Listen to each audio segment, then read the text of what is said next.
Okay, here we go.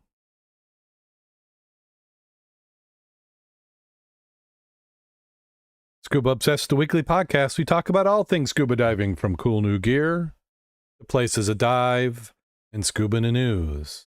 Scuba Obsessed episode 538 was recorded live June 23rd, 2022. Welcome back to Scuba Obsessed. I'm Darren Gilson, coming to you from the southwest side of the great state of Michigan, where I have to adjust my camera. It is a little sticky or chunky today. Joining me this week, we have Mac, the dive mentor. How you doing today, Mac? I'm getting by pretty well. It's been quite warm hereabouts. Yeah, we've had that weather you don't want to complain about because we'll have snow before too long.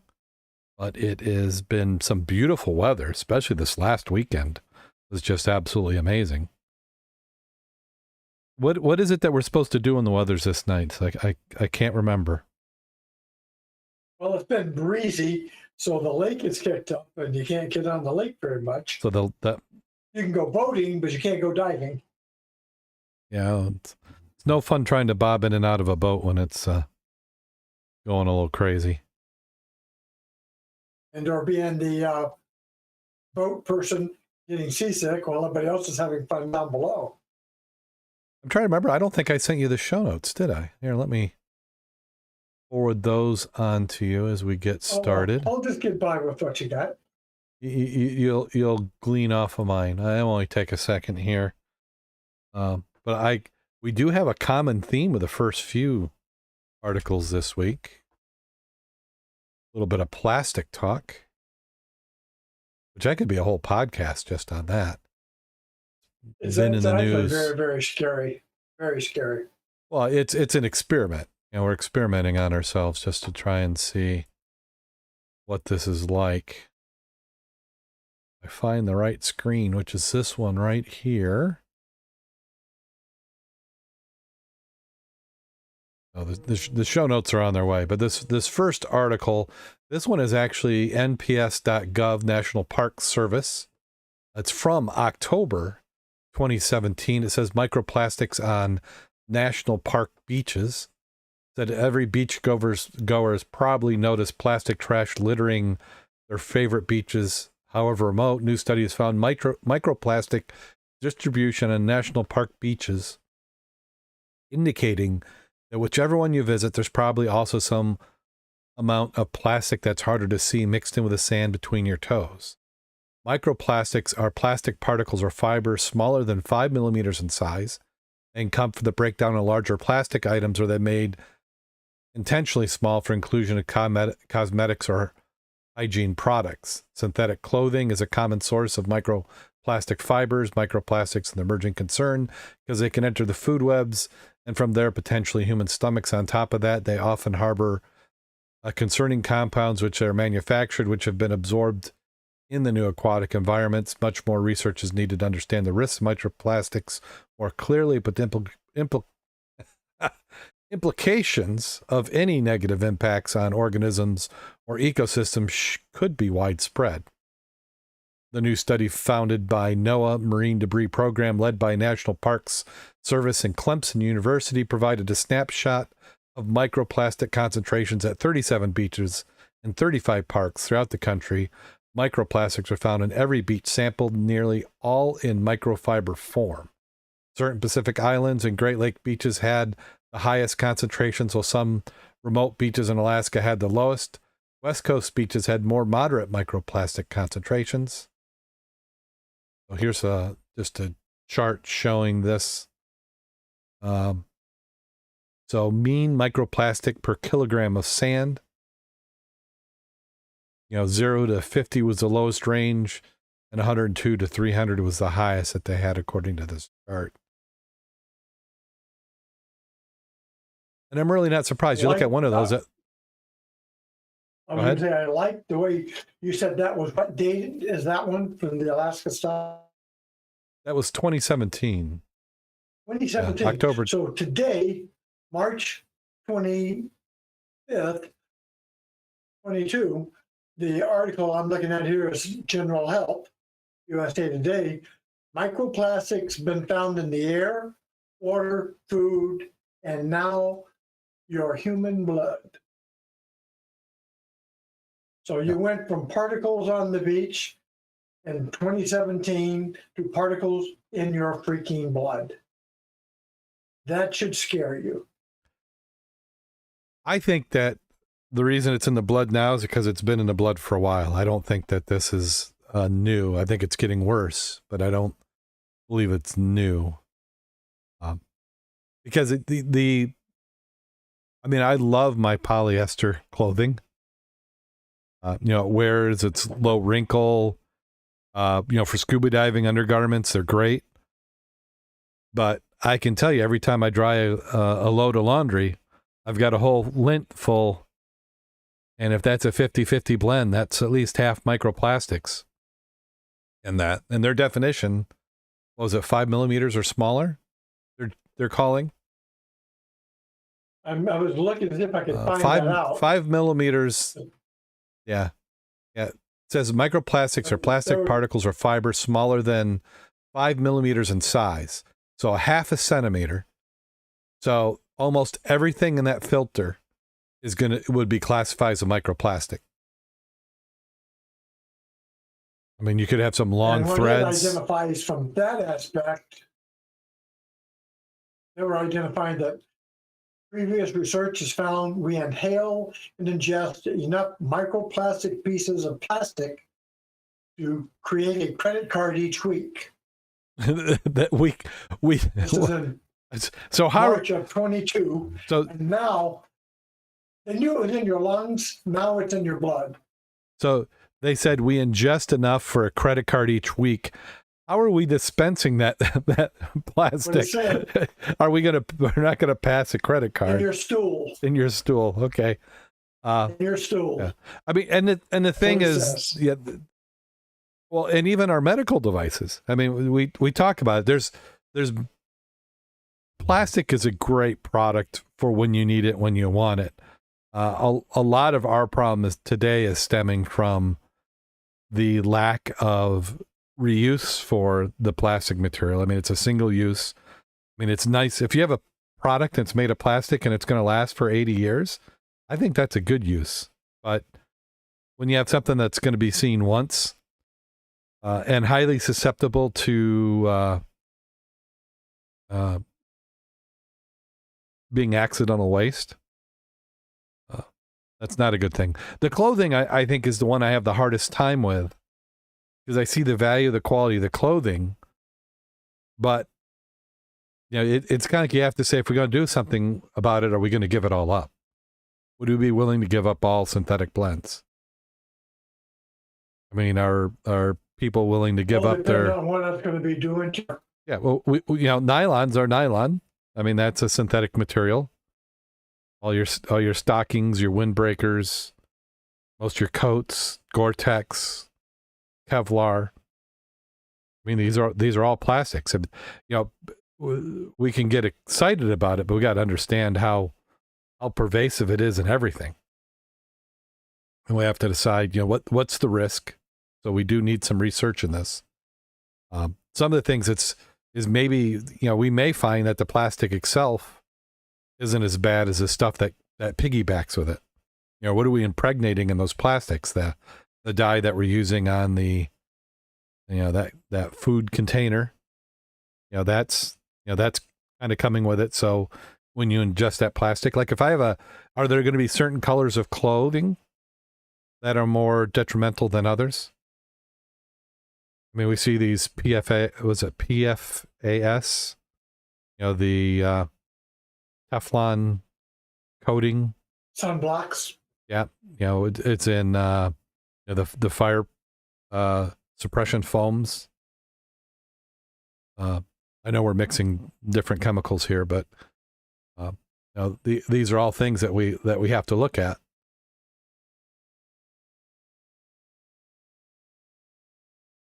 And then, well, the scary part is that they were saying here, the plastic particles were found in the blood of more than 75% of the Netherlanders who participated in this particular study. Mm-hmm. Now, 75% of the people in their blood. Right. But we're also everything in the medical industry is plastic. That line for your IV is plastic. The syringe is plastic. You know, the plasma bag is plastic. So I'm not saying that's the source of the plastic, but should we be surprised, even in that case, you know, how much plastic there is? You know, bandages. You know, a lot. I'm curious, how does it get into your blood, though? Well, blood. Particulate, I can understand, especially collecting in the lungs, but how the blood? I mean, it's, yeah. I mean, we could talk about this. It's probably something that we should do a little research on, but I mean, in the blood, you've got, yeah, I don't know. Let's see. So do we have Karen in the chat room? She might tell us, because there's going to be metabolism product that is going to that is letting it through. So it, you know, in the case of the test, is it in the samples? And I believe that it's probably there before they took the samples. So I don't think the sample's contaminating it. Yeah. It said the most prominent, and I'm not even pronouncing it, polyethylene. I can't pronounce the last one, but it's called PET, PET. Mm-hmm. Common type of plastic used in drinking bottles, yep. Packaging, fabrics, like you're talking, mm-hmm. and even lip gloss. Yeah. Yeah. Well, and they've started doing some banning of it, like it used to be. Remember that they'd have these really you get the liquid soap and there'd be like a little grit in it. Those were microplastic beads. And I think the waste treatment plants were complaining because it was just going right on in, right on out. You know, they noticed it, that they were sending out manufactured pellets of plastic that was supposed to be used to help you clean. So this article I've got up right now, this one's from thehindu.com, and it says microplastics discovered in fresh Arctic snow for the first time, and that's June of this year. So they're finding microplastics in fresh Arctic snow highlights the extent of plastic pollution, even the most remote regions of the world. Scientists have found microplastics, pieces smaller than a grain of rice, which would be smaller than that criteria in the other articles, in Arctic snow for the first time, which is said has potential to influence the climate by accelerating the melting of ice. The findings published in this Cryosphere journal bring to light a serious threat to the Antarctic region. Previous studies have found microplastics have negative impacts on the health environment, limiting growth, reproductive, general biological functions in organisms, as well as negative implications for humans. In late 2019, Alex Avies, a PhD student at the University of Canterbury in New Zealand, collected snow samples from the Ross Ice Shelf in Antarctica. At the time, there had been few studies investigating the presence of microplastics in the air, and it was unknown how widespread the problem was, the researcher said. When Alex traveled to Antarctica in 2019, we were optimistic that she wouldn't find any microplastics in pristine remote location. Once back at the lab, researchers found that there were plastic particles in every sample from the remote sites on the Ross Ice Shelf 2, and that the findings would be of global significance. It's incredibly sad, but finding microplastics in fresh Arctic snow highlights the extent of plastic pollution in even the most remote regions of the world. Well, I mean, again, we shouldn't be surprised because the zone that humans lived in is technically the dust zone. And what's the difference between any other dust and plastic dust? If it's able to be blown in the air, it's going to be everywhere. So I'm not surprised. I'm disappointed, but I'm not surprised. So they're Quantity-wise, it's interesting. The World Wildlife Federation did a study in 2019 that says you eat or breathe 2,000 tiny particles, plastic particles each week. Most are ingested from bottled water and tap water. And then it went over and said the overall concentration of plastic particles in the donor's blood averaged 1.6 micrograms, or 1/1,000,000th of a gram, the equivalent of 1 teaspoon of plastic for the amount of water in 10 large bathtubs, the researchers say. They said it's not much, but researchers only searched for a few plastic polymers, and plastic particles may be in different concentrations in different parts of the body. That should really scare you. And it says here, researchers found an average of 29 microplastic particles per liter of melted snow. So a liter's not that big. Yeah. And they were finding 29 microplastic particles, and this is in the Antarctic. So where you would think it would be a little less, that's still quite a bit. Yeah. Oh.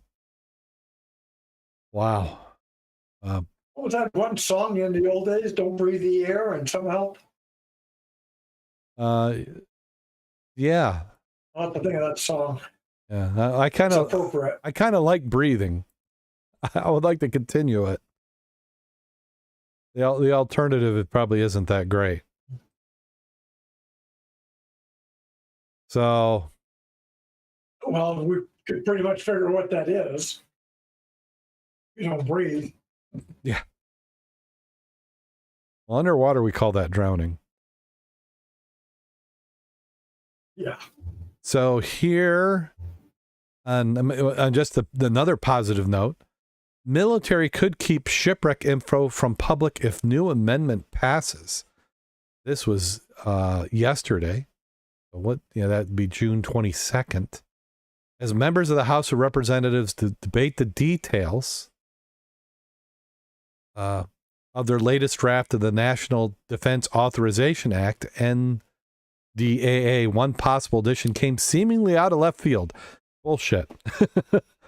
Any amendment that comes out of left field is one that they really wanted in there and want to get in before people have time to look at it. It could change public access to information about military ships and aircrafts that have sunk. The amendment put forward by Representative Austin Scott, a Georgia Republican, is said to have been motivated by unlawful salvaging operations that occur at these sites. So there's a picture of it, crafted under the oversight of Senate Armed Services Committee and the House Armed Services Committee. NDAA is an annual policy bill that both authorizes funding for defense programs, include provisions regarding other defense policy-related initiatives. Amendments to the NDAA are authorized by representatives through the NDAA's draft process, and changes they'd like to see applied to a bill before it becomes law is through the annual bill, the various other yearly defense appropriation bills. The U.S. Congress is granted the ability to oversee implementations of Defense Department's budget. This year, Representative Scott's amendment is clearly one of the more intriguing among the bunch. It is also important to note that as of right now, the House Armed Service Committee has yet to vote on whether they include this amendment in the latest NDAA draft. The amendment would allow service secretaries to withhold information about the location of sunken military ships and aircraft from public disclosure.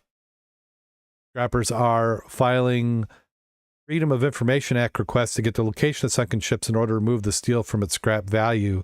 At the same time, actual language reads, in part, the secretary concerned may withhold from the public disclosure information and data about the location and character of sunken military craft.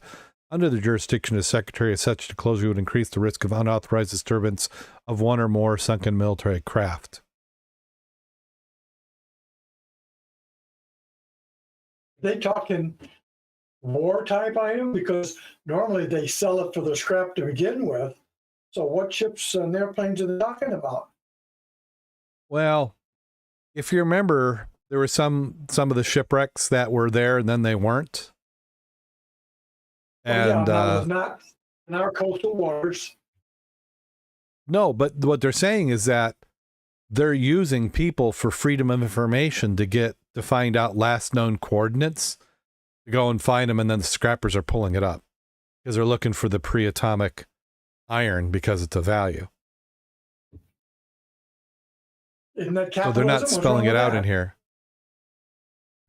Well, I mean, yeah. I mean, my concern is more, what do we hide? You start hiding one thing for one reason. What's the next thing you're going to hide? And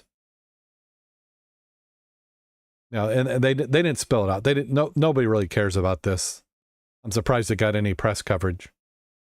But now we're going to fund an agency that's going to go and. Well, right. Yeah, maybe that's what we should do. Maybe we should do. Salvage it ourselves. Yeah, you could scrap it. Yeah. Or contract it out, pay them to do it, let them do the hard work.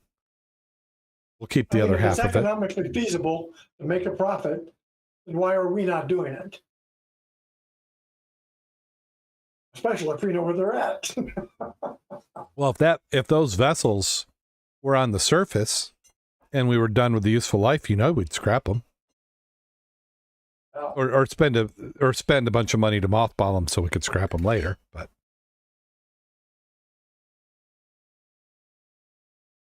yeah, but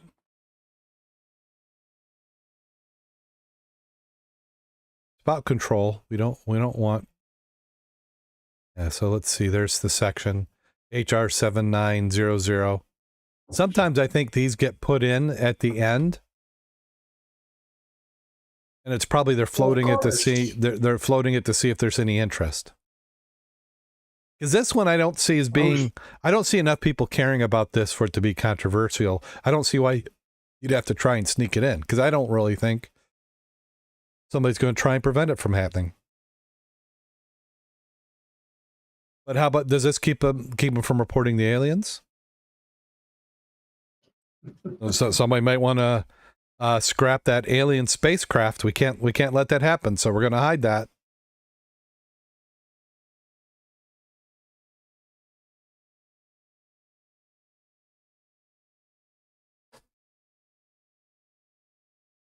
Let's get on to another one.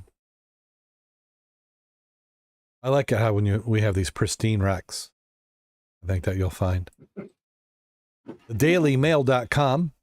Archaeologists race against time to save a 1,300-year-old shipwreck in France. 40-foot-long boat is so fragile, air could destroy it. Archaeologists in a race to save the 1,300-year-old shipwreck in France. The 40-foot-long boat carcass, which has been unearthed near Bordeaux, consists of beams that have not been in contact with oxygen or light for quite a while, resulting in them dehydrating and splitting. However, teams are spraying the beams with water every 30 minutes until each of some 200 pieces can be carefully removed and submerged in water. The boat's final resting place has not yet been decided. The beams would be injected with resin to preserve it, or the shipwreck could be reburied where it was found, according to archaeologists.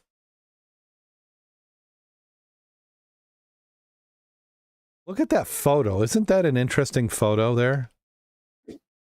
Oh, yeah. I'm trying to figure out where they money for that. I'm trying to figure out where they found it, because look at that wall behind. So you got the wreck there that's splayed open. Like a cofferdam. Yeah. Oh, is that what that is? Is that piling? Okay, I see it now. That's steel piling. Looks like a cofferdam. Yeah. So they put that around. So we're probably either we're below tidal highs or it's below the sea bottom. Yeah. Okay. Okay, that makes sense. Look at that decking, the weight of the sand. You can see it kind of formed to the ribs. That is an old looking boat. 1,700, they said? 1,300. But again, what value is that? How's that going to get plastic out of my drinking water? No, we're going to take the plastic and inject it in the wood. That's what that resin will be. If they want to do it, I mean, this is at an age where, I mean, how many of these do we have? Millions, probably. Now, I'm not going to say pristine. It doesn't look like it would float, right away. What I like about this one, which seems to be different, is just how natural the wood seems to be. I mean, it's like you took a tree, and if it was crooked, it was crooked. You know, you just kind of put them close together. It was, there was a limited amount of millwork done to it. The boat remains were first discovered in 2013, but has now been completely exposed above the silted bed of the stream. So they found it 9 years ago. So for the last 9 years, they've been spraying it with water every 30 minutes. Something's not right here. Yeah, there's a little bit closer shot of that decking.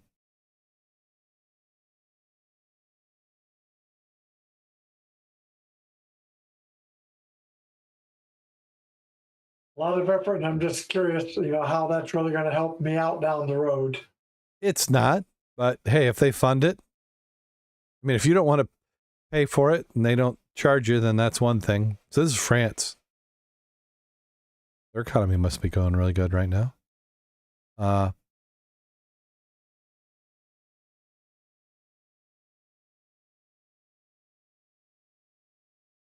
Yeah, and they talk about some other wrecks that they have found.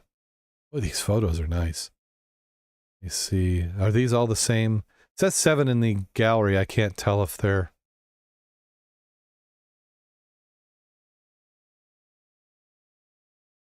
A lot of wood. Yep. They didn't say if they found any artifacts other than the ship hull. So it makes me think that's the kind that gets up to the shoreline. It's no good. They walk away from it. Well, now it's worth something. Yeah, they haven't really shown anything, but I'm pretty sure that's what they're looking for here. Maybe? Or are they starting to lift some of the boards off? I can't quite, because they've got foam that they've laid on the boards.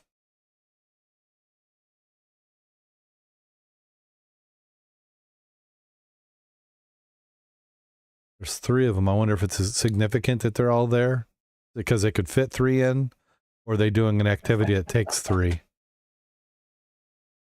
Some pails.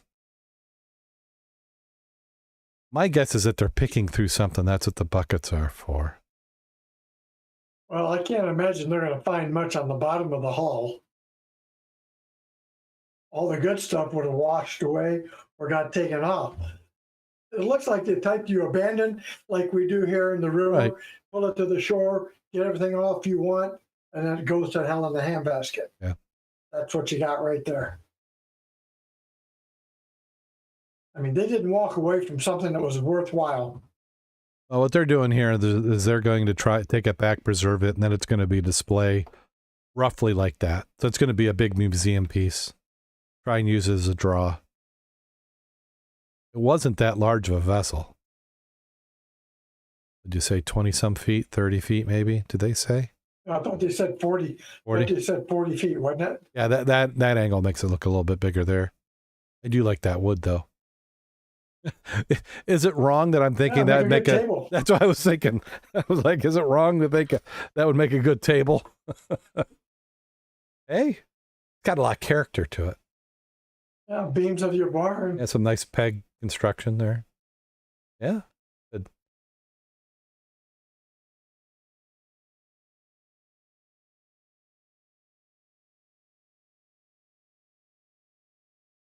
Come on, wake up, internet. Well, I'm really torturing the internet here. I think they're mad they can't sell me more ads or microplastics. Oh, here's one. So we discovered plastic, we discovered a shipwreck, but have we discovered a head? Divers recover a giant head of Hercules from the Antiochia shipwreck in Greece. No.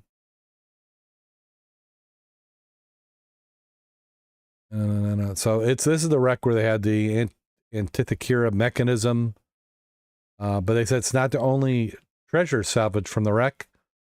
The ongoing underwater archaeology project most recently recovered a large marble head of a bearded male figure believed to be part of the statue of Hercules. Divers also recovered a marble, is that plinth, with the lower legs of another statue, 2 human teeth, and several pieces of cargo ship's equipment. As we previously reported in 1900s, the sponge diver, yeah, we've talked about this more than once. Go on and on and on. It's almost like is this from this year's project? It's like they've got 1,000 things they've gotten off this wreck, but then they announce a new one every so often to keep in the news. So this article was from the 23rd, which was actually today. You would think in over 100 years they would have brought all of it up. Yeah. Cousteau returned and worked the archaeology to dredge more than 300 artifacts. That was in the 50s. Cousteau's 1976 expedition also recovered scattered human bones from at least 4 different people.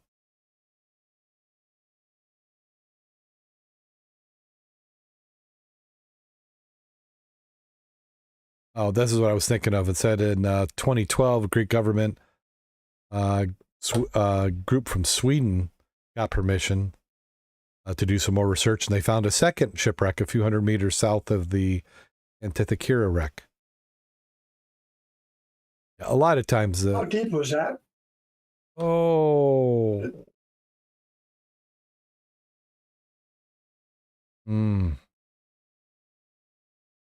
Allowed divers ascend 1,000 feet to the remains underwater for several hours to progress. So this one is saying 300 meters. I don't think it...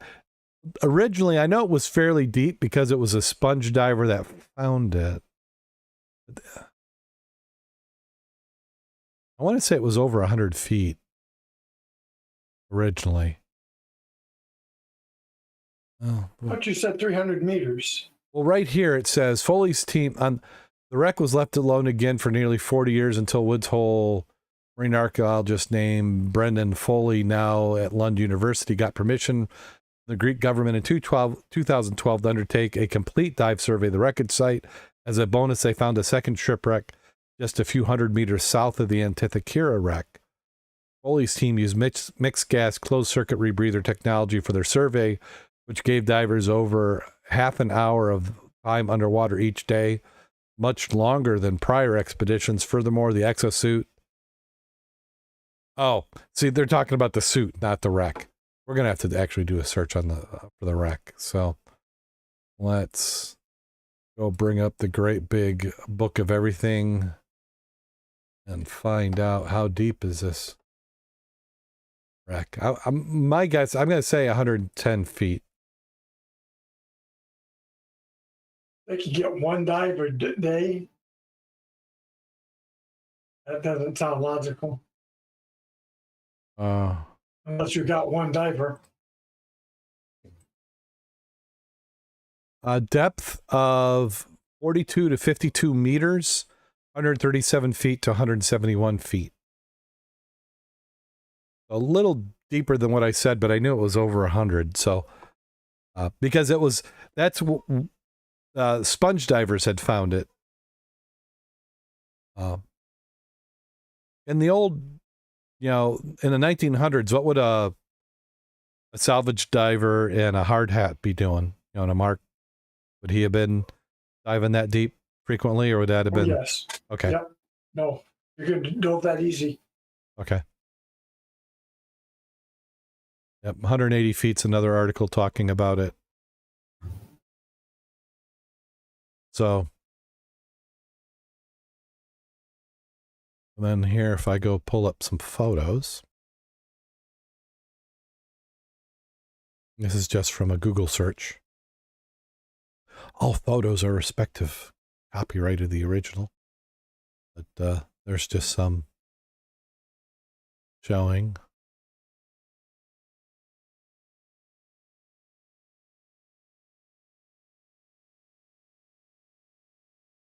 Yeah. So they look fairly deep. You've seen a lot of tech gear. Yeah. Especially like this one. Let me see if I can get this one to pull up.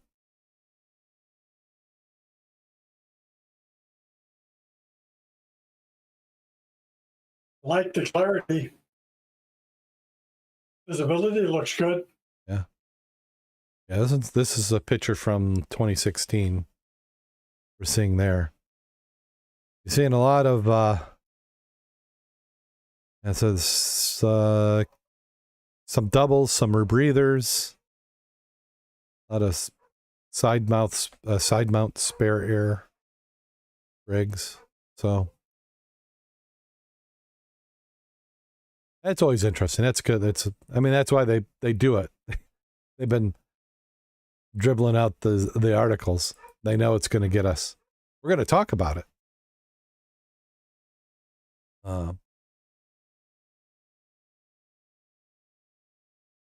Okay, how about this for another one? Could you hear the dog serenading me? I heard something way in the background. Yeah, they're way in the background. So one of the last times in a long time, I'm going to have all the kids home again. Did I mention that my son, he just graduated from college this last weekend, and he's on his way in a few days to California for his job. We're part of California. He is going in the San Francisco Bay Area. He's going to do some work for Lockheed Martin. So he's going to do the San Francisco life of 5 people in one apartment. So, and he is going to pay for sharing an apartment and having one room. His room is like 9 by 10 feet. He will pay 5 times what I spent for my whole 2-bedroom apartment, the first one I rented. So Last 3 times I went to San Francisco, had an earthquake. okay, so don't go out and visit him. My wife will be mad. They'll say, "Don't let Matt go." I lived there in Oakland in 78. Mm-hmm. On Alameda for a couple of months. I lived there, and not a problem. But ever since I've been back and gone for classes or something, I've had an earthquake. Well, is that like coming to Michigan and then saying, a tremor? Yeah, right. That's like coming to Michigan. There's going to be a thunderstorm. You know, it's like we get it. We get enough of them. You stay here long enough, you're gonna have it. So, I know they keep saying they're due, but gosh, they said they were due. The last one we had was the one where it collapsed the highway. We remember it because it wasn't a World Series was going on. I'm not sure. 89, 90 some. We could speculate or we could look it up, but we're just going to speculate. But so New Zealand wine company deploys artificial reefs in Okaloosa County waters. A wine company is joining ocean conservation efforts by sinking artificial reefs in the Gulf of Mexico. No, there's no wine on the reefs. Darn it. The New Zealand-based company is raising awareness for National Oceans Month by deploying massive limestone reef in Desfort and Walton Beach waters. The reefs launched Tuesday 2 miles offshore. Teams of divers went to secure the reefs. The structure sits at 68 feet below the surface. They gave the GPS locations. Reef Makers, the largest artificial reef builder in the country, has made 50,000 reefs in the state of Florida. Wow, I didn't realize that was, because that's one of those things I would have thought, hey, that's a good idea. Let's build some reefs. But they're building some reefs. 50,000? I want one of those. It's going to be like habitats, fish habitats. Well, that's what it looks like. Well, you're trying to do a couple things. You're trying to reduce the erosion. You know, the seas, when you come through and have hurricanes, if you can slow that water down, you're going to help protect property. And then also, like you said, fish habitat. So that's exactly what that looks like. Some of your mid-size and smaller fish are going to be able to congregate in there. And then that will also bring the fishermen. Yeah. It's like you're building a little house. And that's a good size window. Looks like, wonder if that's specifically sized. Oh, here they go. Here's the specs. They're 68 feet deep. They weigh 18 tons, 15 feet tall, 19 feet wide. Able to withstand storms up to a Category 5. Made of ancient clam shells with natural pH balance. Isn't that called limestone? Is that what they're saying? I got to spin it somehow. Reef Maker, Walton County, Okaloosa Tourism Department, and Starborough joined forces for the deployment. They're donating money and dedicated media campaign to raise awareness. The social media challenge company will deploy second limestone reef. Yeah, limestone. If the campaign can reach 100,000 people. I mean, I appreciate what they're doing, but this is advertising. It's advertising cloaked. I guess if you're going to advertise, why not? But they say how much it costs them, they say. Because that's how much you find out what you're worth. If it reaches 100,000 people, what would you say that would cost? That's got to be up $100,000. Wouldn't you think? I don't know. But what they say? How many they say? 50,000 reefs in the state of Florida. So they've made 50,000 reefs. Yeah, that's.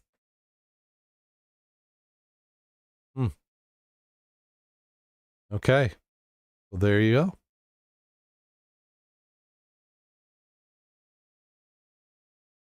And then, we've talked about Lake Mead being a little dry. Yeah. Italy has their own share of it. Drought in Italy, so intense, old shipwrecks are emerging. A Second World War shipwreck has emerged from a river in Italy after the worst drought hit the country in 70 years, led to lower water levels. The 160-foot-long Zabellio barge is used to transport wood during the conflict and sank in the Po River in northern Italy in 1943. Drone photographer Eliso Bonin told The Guardian, in recent years you could see the bow of the boat, so we knew it was there. I've never seen such a drought this time of year. Our main worry used for river flooding. Now we're talking about disappearance. So we're not talking like Lake Mead levels. I mean, we get this type of exposure, and that's when they close the dam to do some project. Yeah. Oh. Well, that's a long one, though. 55-meter barge.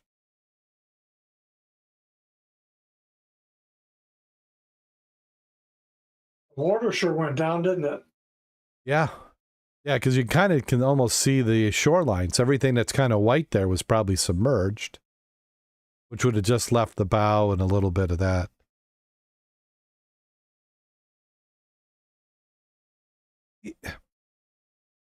Would it make sense to scrap it? I mean, now if you decided that was either a navigation hazard or you just needed it, wouldn't that make sense to pull it out?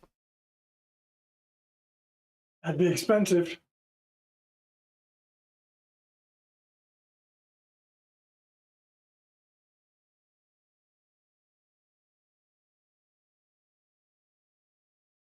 Okay. And then, oh, no, we covered this one.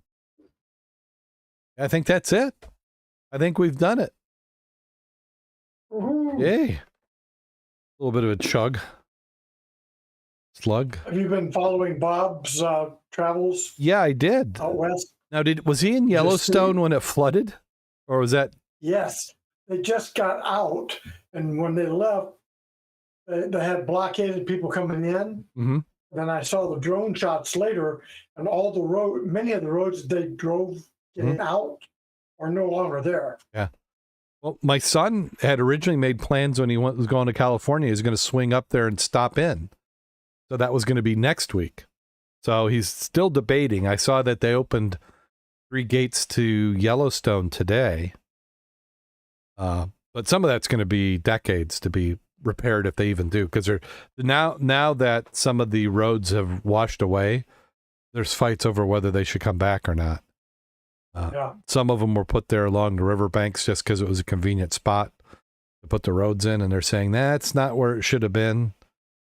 And then it's a really popular park, so there's some concerns with just volume of people, so they're trying to limit it. So I'm sure it will become a football to be tossed back and forth to see what it is. There's also some debate on costs. They say whatever they budget. You know, some of the other parks that have had severe storm damage have been into $300 to $500 million estimates, and then some have gone over $1 billion by the time they're done. All you got to do is print more money. Yep. What they thought would take 5 years takes 15. So that is one that's on my list. I want to go visit it. As now the kids are kind of out and they're on their own. It's one of those places I'd like to go visit, kind of like what Bob and Maggie did.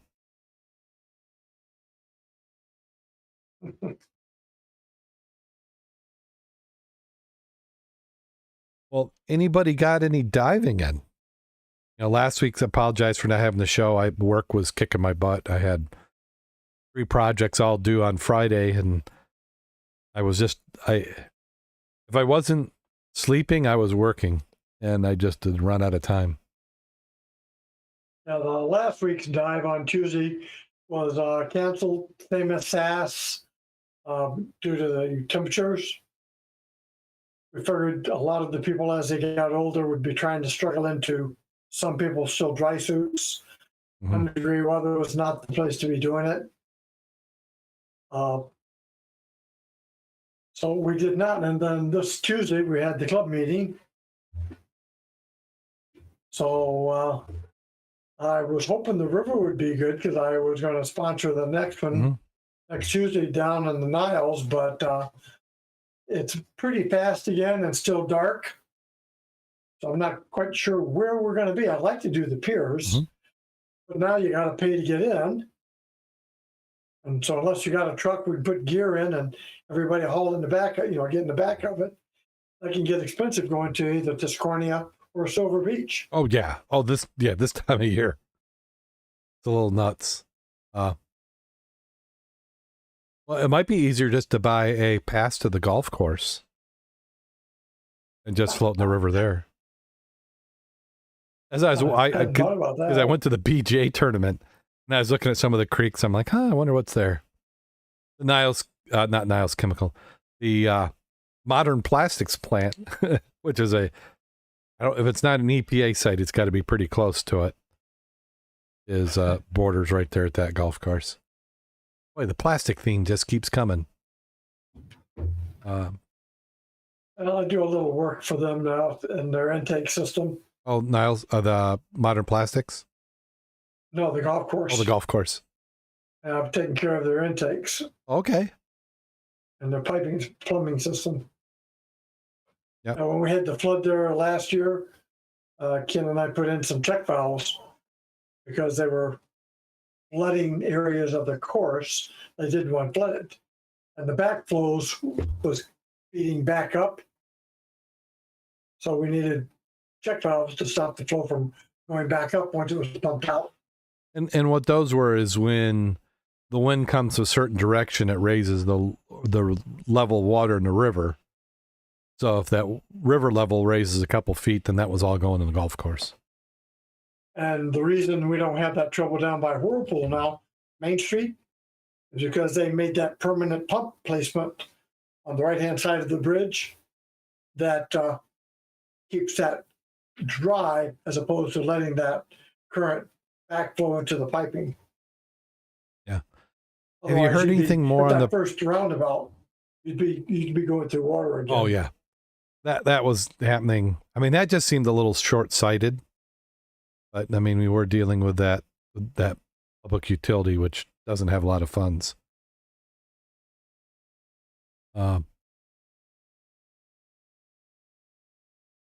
Oh, I was going to say something there. It slipped my mind. Um,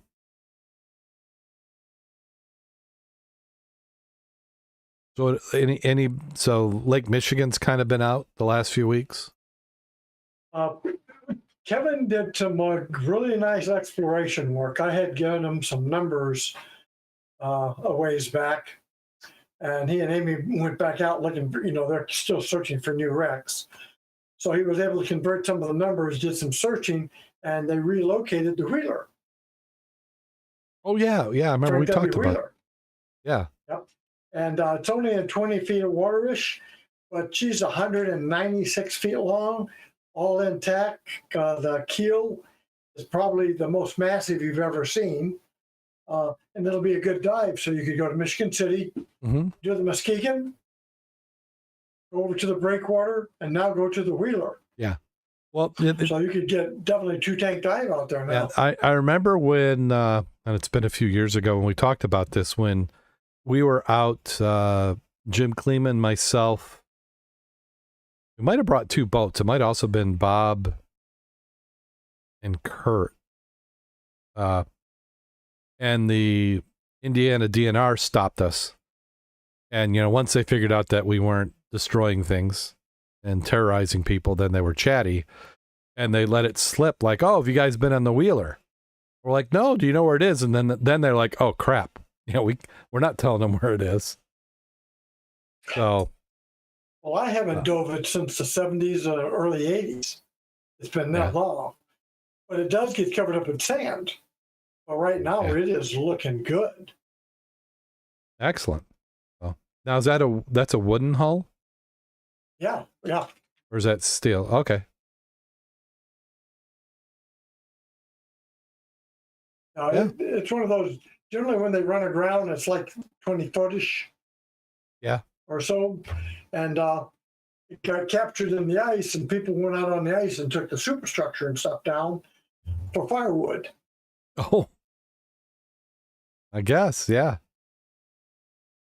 And if you go to the museum and the library in Niles, you can find parts of the Wheeler that had been converted into shipwreck furniture. Oh. By one of our old club members. And this was way back. The pre 78, was that when the rules started changing? Or is it? I thought it was like 82, 83, something like that. But you think of anything I ever found or have, it was before that. Yeah. Well, it's interesting. Some of the streaming services, they have these like salvage shows where they'll go into old buildings and grab something and turn it into a coffee table or something. And that's kind of what this feels like. You go take an old shipwreck. I liked the way he did it, though, because he'd use a chain for the legs, make the wood look really good, and then put plaques on it that identified where it was from, the year it sank, so there's some history there. Yeah. My grandfather used to make a lot. For those who don't know, he used to own and manage marinas, and they would frequently, his favorite was like ship's hatches. They'd have a big hatch and it'd have the big handles on it. And I'm imagining some of the older barges probably had a bunch of the hatches, so you had plenty of material, and he'd put legs on them, and he liked to do a really deep, clear polyurethane on it to give it some depth. And I can remember visiting him, and he'd have some of those in the works.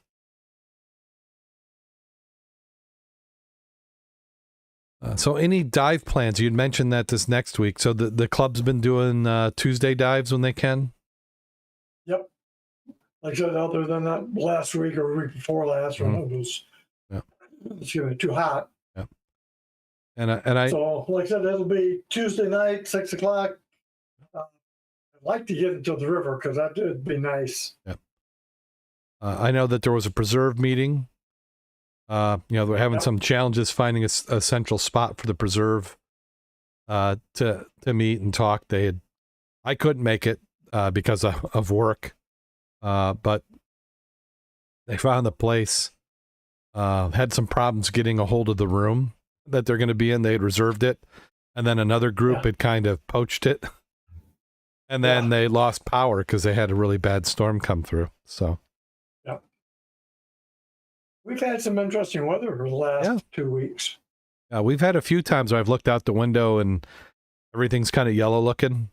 And as a kid, when we'd have tornadoes, that's what I always remember. So you're kind of like, what's happening here? But, fortunately, it's hard to believe it's already almost the end of June. Next weekend is July 4th weekend. That's freaking amazing. It is. Scary. It is. Where is the time going? It just rips. My grandfather used to say that. And as a kid, you're like, oh, it takes forever. A month's like forever. And now I blink a month. Yeah. And it also seems like I get half as much done in that month as I used to. That's the disappointing thing. Maybe I'm just doing more. I just don't realize it. So do you have a dive safety story or anything we want to cover? Hang on a second. I think I do. I got to find where I put it now. Somewhere around here I have something.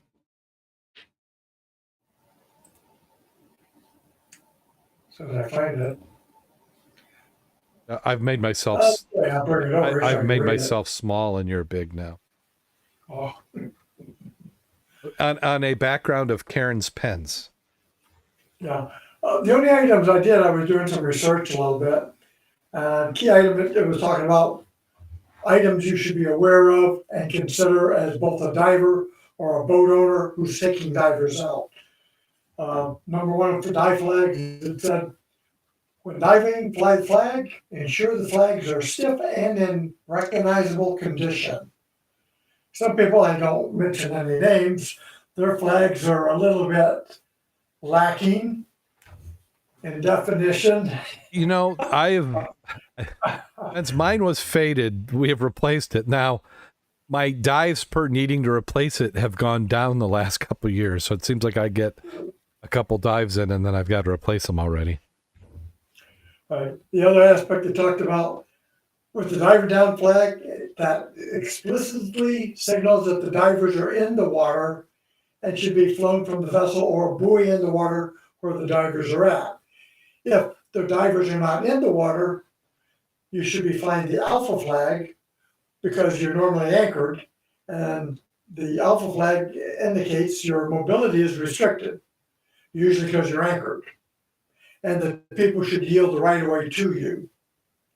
So that's a key item. You can also fly the alpha and the regular dive flag whenever the divers are in the water. The other item they talked about is when you're out there and you're on a boat and you're going to do boat dives, did you create an emergency action plan prior to arriving at the dive site? Meaning, did you make a plan for how you would respond to evacuate a diver who was injured by a boat, a propeller, or during the dive? Have you actually done that? And does everybody on the boat know that? It said the other aspect is you should also have established clear communication with the boat operator and everybody on board that what is the procedure for exiting and getting into the water. The engine should be off, safed, before you even think about getting in the water. The same as when are you maneuvering to get the boat in position to pick somebody up who's away from the wreck? Well, that's really not a good practice. If nothing else, you go above, you shut the motor off, you turn it off, and you drift down. Because they were saying, even with the propeller not moving in choppy weather, that probably can do some serious damage to you. Little item they also talked about is, are you really prepared to do anything with AED, oxygen, first aid kit? Did you verify your communications with shore works? Does your cell phones have coverage? because if you had an emergency, can you contact somebody like the Coast Guard? Prime example was Kevin, when they dumped their boat a couple of weeks ago. Yeah. Tried hailing the local fishermen for assistance. They were ignored until they started getting closer to the dock, and then the Coast Guard and other assembly of people, was available to give them a hand if they needed it. Mhm. That's the key item there is how often do you plan on something happening? And if it did, what are you going to do about it? And at the dive club meeting the other night, what we decided is, since I am pretty centrally located, that I will keep the AED and the O2 kits here. So if anybody's going out on the big lake or something and they want that with them, all they got to do is pick it up from me. Yeah, that makes good sense. Now, you're mentioning about what if you got hit with a prop. I don't think we've ever really discussed that. That's one of the few items I don't remember discussing. I know I have thought, let's not run a boat around us. And I remember when we did the Cooper River dive, that was one of the biggest adjustments was that was a live load where the boat was under power. And if I was coming up, I was and I intentionally put my left hand up versus my right, because if I'm going to lose a hand in a prop, I'd rather lose a hand than a head. And if it's going to be a hand, it's going to be my left one. So I'd rather not lose any of it, but those are the items that we really need to make sure we have discussed. A secondary item I was looking at is, I like to do solo diving in the river. But what do you do when you're on a boat load and you've got a tech diver who's going to do a rebreather? Now, generally, our guys like to solo dive. Mm-hmm. Well, if everybody goes down and not have made a good plan of when they're coming up, all the air breathers, meaning the tank breathers, are up, and we're wondering, where's our rebreather guy? Because he's not hauling the flag. So we never know until he comes up did he have trouble? And is he dead? There's got to be another way we can do this. Yeah, we've talked about this. The key item is you go down, you're by the clock, and you come up at a certain time. You just don't go around by yourself, and when you run out of air, you come up. You've got to have a plan for that. Otherwise, that's a recipe for disaster. Yeah, because there's been more than once where we've because usually how it goes is the rebreather diver's in first because he's going to have a longer dive plan. And usually what it is he goes in first. We go in, as we get ready. And it's usually based on where you are in the boat and then the space available and how much assistance you'll need. And then we go in, it's pretty much solo dives, but if I get down there, I'm going to buddy up with somebody informally. Gosh, people listening to this, don't do what we do. Do what we say we should do. So, but no, we're talking shallow wrecks. Do we do that? Yeah, this is doing the deep wrecks. That's totally different. Yeah. Nobody dives that solo on the deep wrecks. Yeah, this is Havana and Rockaway, which are, they're not shallow, but they're also not 50 feet. They're not tech depth. Yeah, 50 feet.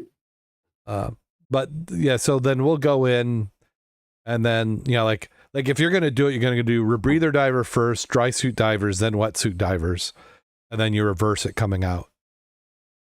But the other item is quite often we've got 2, sometimes 3 boats trailing. Mm-hmm. So you've got people staggered out all over the place. Yeah, well, yeah. If it's a really beautiful day and we've got 3 boats out, that's a great time. Some of those, because we'll usually have a plan. Like, hey, we're gonna meet here. We're gonna all go out, because the nice thing, I like having more than one boat because that's another layer of redundancy. Yeah. If somebody has a problem with a motor or radio or something, you've got somebody right next to you. And then we'll tie off to each other, and then. But usually we like to do the wrecks where you can get, or the sites where you can get 2 different wrecks. So maybe it's the Havana's pretty much just Havana. You might go on that one twice, You could do the Havana and the Rockaway, but they're still far enough apart. Yeah, sometimes there's also the Verano that's out that way.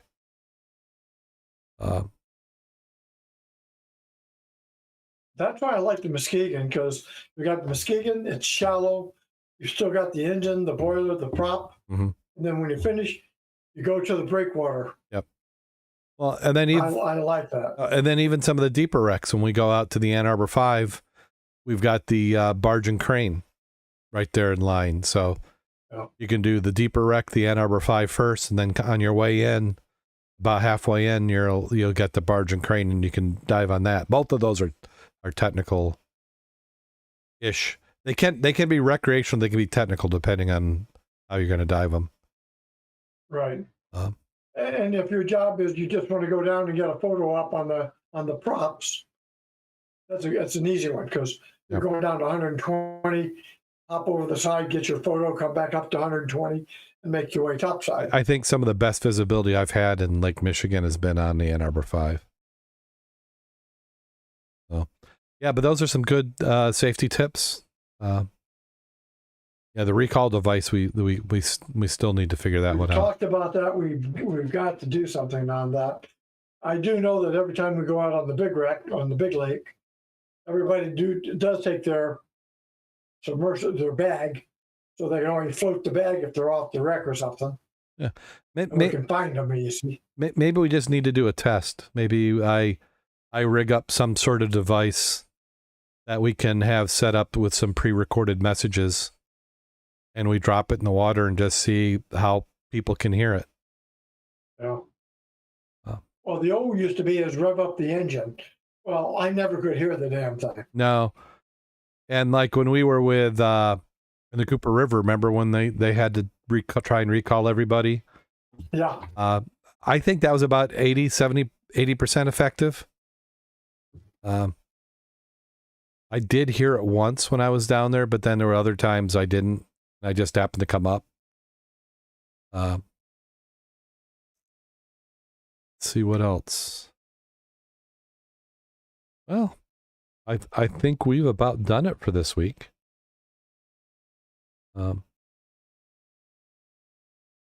Anything you want to plug before we get on out of here? I've got nothing on the calendar. I know we've got the club picnic coming up. That's going to be in September. We can talk about that down the road. The only other key item I'd say is, like always, think safe. Make sure you have a dive plan. Dive your plan.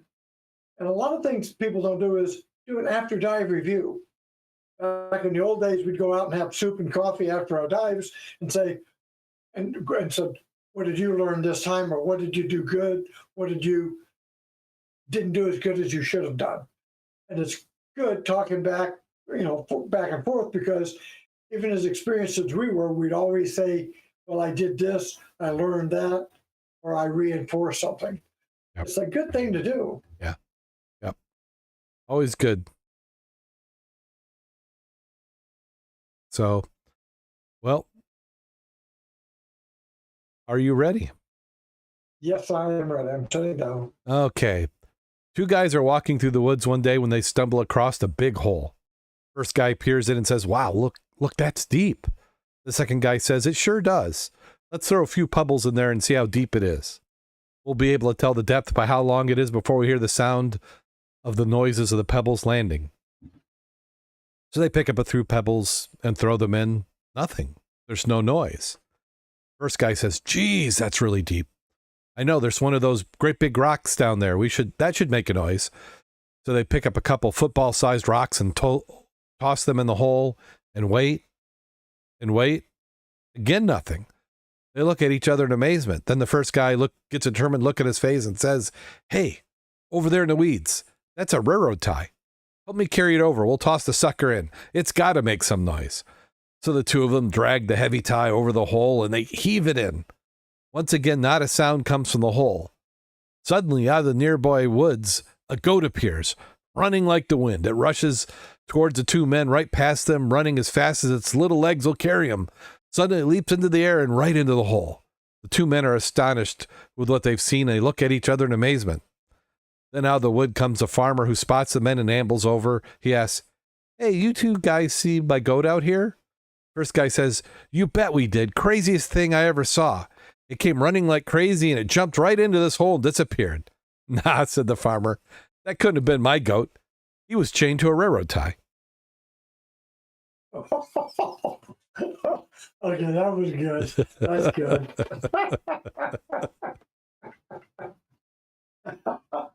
I like that one. Yeah, got me there at the end. Gosh, why do we like these? We laugh more at the...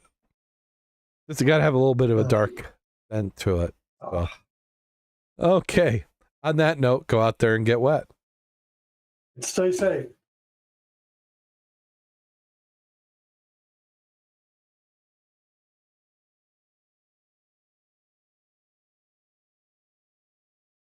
Oh.